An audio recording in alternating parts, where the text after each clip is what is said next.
Нұрлан имамды тыңдауға бола ма, болмай ма деген қазір енді халық арасында әртүрлі пікірлер бар.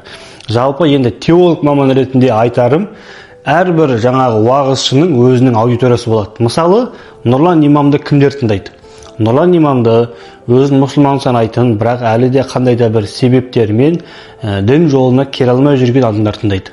Сол сияқты, мысалы үшін Нұрсұлтан Ырысмағамбет, Ерлан Ақатаев сияқты ұстаздарды уже жаңағы дінге келген, арасында жаңа уағыз тыңдағысы келетін, кішкене бір діни ақпарат алғысы келетін адамдар тыңдайды. Бір адамдар болады, кезіндегі жаңа көшедегі мінезі әлі қалмаған, ол кісілер көбінесе марқұм жаңағы Әбдіғаппар Сманов ағамызды тыңдайды. Және аға буын өкілдері Арман Қуанышбаев, Бауыржан Әлиұлы марқұм ұстаздарымыз сияқты қазақи тілмен сөйлейтін адамдар тыңдайды.